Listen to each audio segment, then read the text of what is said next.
नमस्कार दोस्तों, हमारी आज की कहानी का नाम है आलसी ननद।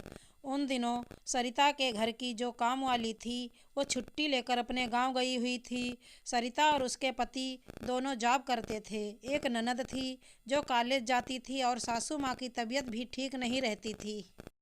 दोनों के जॉब करने और काम वाली की छुट्टी पर होने के कारण घर का काम करना और टाइम से ऑफिस जाना मुश्किल पड़ रहा था। भाभी, मुझे कॉलेज के लिए लेट हो रहा है, जल्दी से नाश्ता दे दो। हाँ हाँ, अभी लाई, बस 2 मिनट। क्या भाभी, आपसे कोई भी काम टाइम पर नहीं होता है? ये सब कुछ बोलते ही रहती है कि सरिता नाश्ता ले आती है और स्वाति को दे देती है। स्वाति नाश्ता करके प्लेट भी उठाकर नहीं रखती और अपने कॉलेज के लिए निकल जाती है। स्वाति ने निकलते हुए कहा, भाभी कल से टाइम से नाश्ता तैयार कर देना, पता नहीं सुबह से क्या करते रहते हो। सरिता कुछ नहीं बोली और चुपचाप हल्की सी मुस्कान के साथ स्वाति को बाय कर देती है। इधर नीरज भी ऑफिस जाने के लिए तैयार होकर ऑफिस चला जाता है। जल्दी जल्दी वो अपना पूरा काम करने के बाद वो भी ऑफिस के लिए तैयार होकर कहती है, माँ जी चलती हूँ, मैंने सारा काम कर दिया है, खाना भी बना दिया है, दोपहर में टाइम से खा लेना। सासू माँ भी सरिता को बहुत पसंद किया करती थी। सासू माँ सोचती हैं कि मैं कितनी खुशनसीब हूँ कि मुझे इतनी अच्छी बहू मिली है जो आते ही पूरे घर को इतने अच्छे से संभाल लिया है। इतनी पढ़ी लिखी है, जॉब भी करती है, लेकिन फिर भी थोड़ा सा भी घमंड नहीं है। यही सब सोचते सोचते सासू माँ धीरे धीरे मुस्कुरा रही थी और मन ही मन बहू को आशीर्वाद दे रही थी। शाम को जब सरिता थकी हारी घर आती है तो कहती है, आज मैं बहुत थक गई हूँ, थोड़ा आराम कर लेती हूँ, तब जाकर खाना बनाऊंगी। जैसे ही मुंह हाथ धोकर आराम करने जाती है कि स्वाति आवाज़ लगाती है, भाभी भाभी, इतनी रात हो गया, अभी तक खाना नहीं बना है, जल्दी से खाना बना दीजिए। और हाँ, मेरे कुछ दोस्त भी डिनर पर आ रहे हैं, तो खाना थोड़ा ज़्यादा ही बना लेना। यह सब सुनकर स्वाति की माँ को बर्दाश्त नहीं हुआ और आकर स्वाति से बोली, तुम इस घर की बेटी हो, इसका मतलब ये नहीं कि तुम्हारे जो मन में आए वो बोल सकती हो। आखिरकार वो तुम्हारी भाभी हैं जो उम्र और रिश्ते दोनों में तुमसे बड़ी हैं।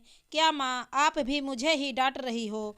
आखिर मैंने ऐसा क्या बोल दिया जो आप मुझे इतना सुना रही हो? बस खाना ही तो बोल रही हूँ कि थोड़ा जल्दी बना लो, और वैसे भी वो तो उनका ही काम है।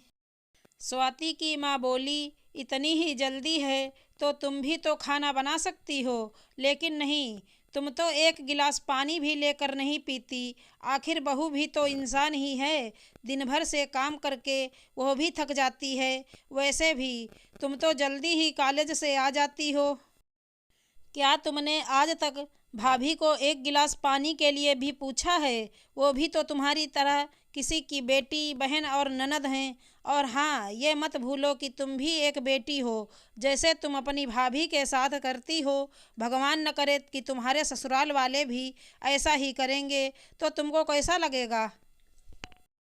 आज से तुम अपना काम खुद से करोगी और रात के खाने में अपनी भाभी का हाथ बटाओगी।